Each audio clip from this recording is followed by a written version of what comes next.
it's kind of this weird thing when things get a little bit tough in this industry. And I went through probably the hardest thing I ever went through with coming off a career year, being a free agent for the first, I was going to my last year ARB. I was supposed to go back to San Francisco. I was happy. Had a pregnant wife.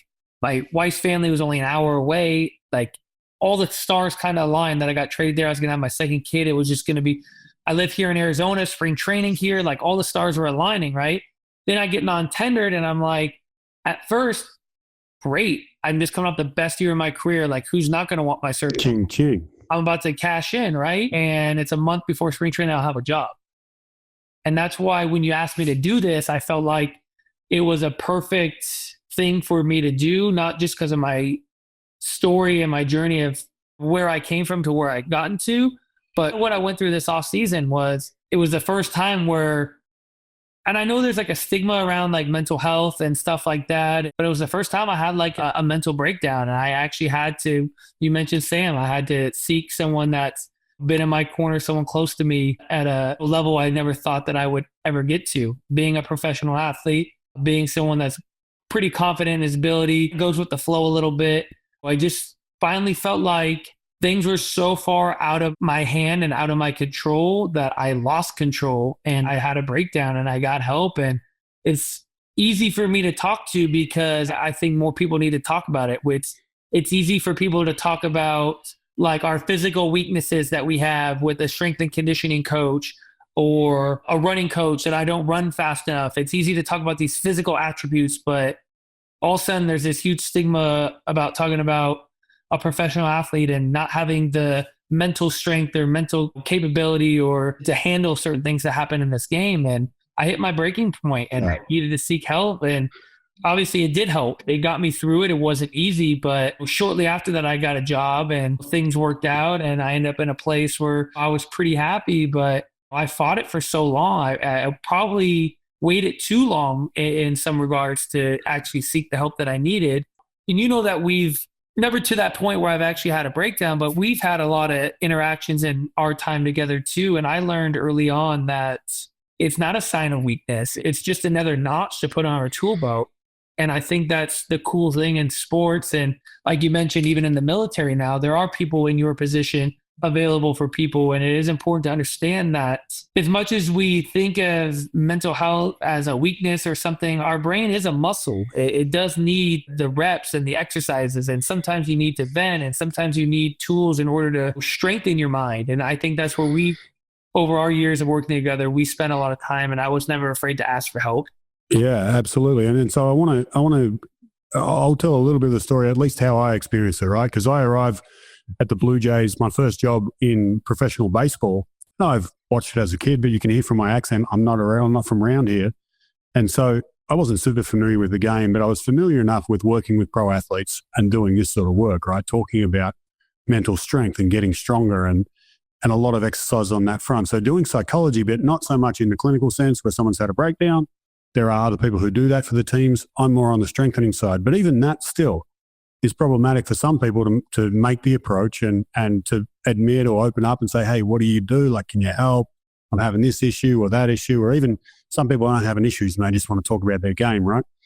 And there are two guys who I did a lot of work with in that year that you and I connect a lot. One of them was a good friend of yours as well, Justin Smoke.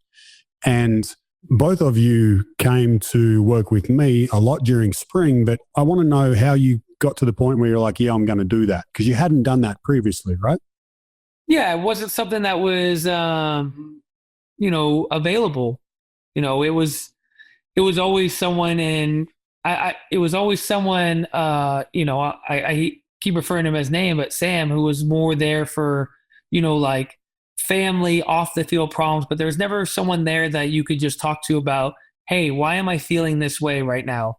Why is my attention being taken from, my performance? And I'm thinking about things that shouldn't matter, in the moment right now. And I think that's where we spent most of our time. And, you come into the clubhouse and I remember maybe our first interaction, you kind of introduced yourself and you basically said, I'm here to help. And I told you the most important thing for you to do is gain the trust in guys. Don't force yourself on them. This is a new thing in the game that people want to know that they can trust you. Right? Because once again, there's a stigma around people in your line of work and, potentially sharing, and especially in the baseball world, your personal information is so important because we all It feel can like be in this used game, against you yeah, we sometimes. feel like in this game, everything is used against us. There are always a reason not to sign us, pay us, play us, whatever it might be, right?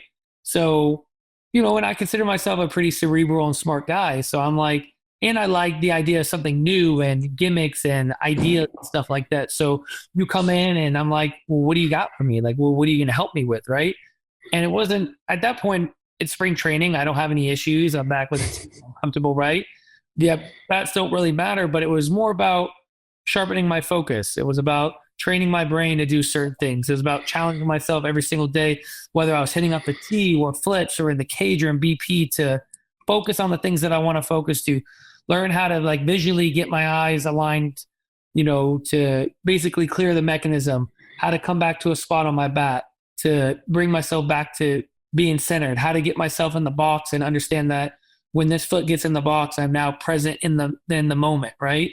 It's a lot of different things that we did. And, you fast forward through baseball, and baseball at this level is so much about the ability to, flush, rinse, forget, move on, not get caught up in statistics, not get caught up in an at bat, not get caught up in a back call, being able to just bring yourself back to the very present moment, work on the task at hand, and try to do it to the best of your ability. And I think that's a lot of things that, we talked about, we worked on a lot. And for me, it was just something new. I wasn't afraid to try.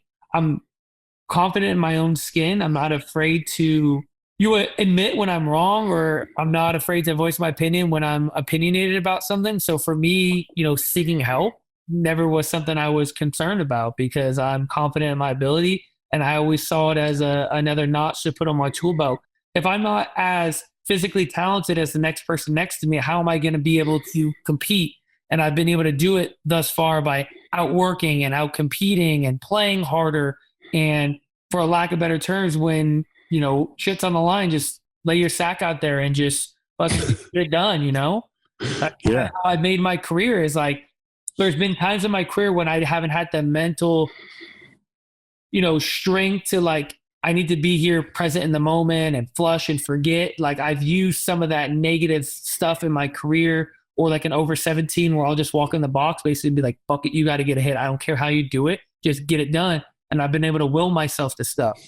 So for me, I got to a point where that sort of mindset and that sort of attitude and doing that every single day is a really hard thing to carry out over through 162 games a year, being an everyday player. Where could I just simplify things a little bit and say, who gives a shit about my last 15 at bats? Let's worry about today's at bat, not my next at bat, but this at bat right now. Let's be able to get my brain from thinking about it. What if he throws a slider, or what if I go for 16 to, with your first at bat of the day, just focus on the task at hand and really just how to simplify things, like not see things so black and white. I've learned over the course of my career to judge at bats, not necessarily by the result of did I hit the ball hard, or did I get a hit, or did I get out, but was I friggin' present in the box? Right. Did I look there with a clear mind? Did I have a plan? And these are things that we all spend a lot of time working on.